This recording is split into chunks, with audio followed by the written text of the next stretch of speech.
He was tortured and forced into labor for 19 years. Now, Harry Wu spends his time trying to fight the system that enslaved him for nearly 2 decades. Living like an animal. Because if I don't work, they will remove my food. They're called Laogai prisons or forced labor camps. Speaking out against the Chinese government is enough to be imprisoned for life. When he was just 19, Wu was labeled a counter-revolutionary. During a recent visit to Rome with the Laogai Foundation, he spoke about the days he spent in solitary confinement. 6 feet long, 3 feet wide, that only 3 feet height, made by cement.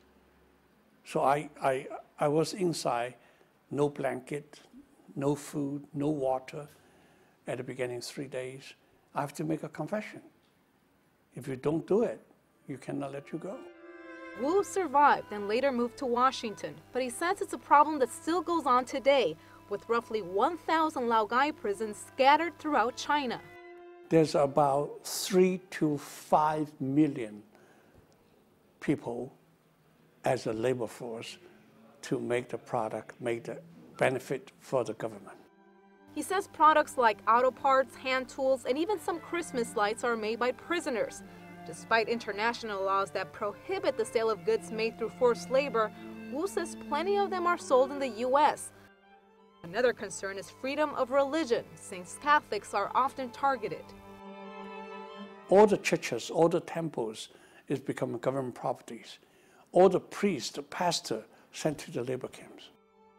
For years, Reggie Littlejohn has denounced the government, saying the abuse goes far beyond prison walls. China's one-child law has led to hundreds of thousands of forced abortions. China's one-child policy is enforced through forced abortion, forced sterilization, and infanticide. She says if women don't register their pregnancy with the Chinese government, they could be subject to a violent abortion, regardless of how far along they are in their pregnancy. If you want to have a second child, you can simply pay a fine. What they don't tell the tourists is that that fine can be up to 10 times your annual salary. Every day, roughly 500 women commit suicide in China. Littlejohn believes it's directly connected to the country's strict family planning laws. Having significantly more men than women is also provoking other problems.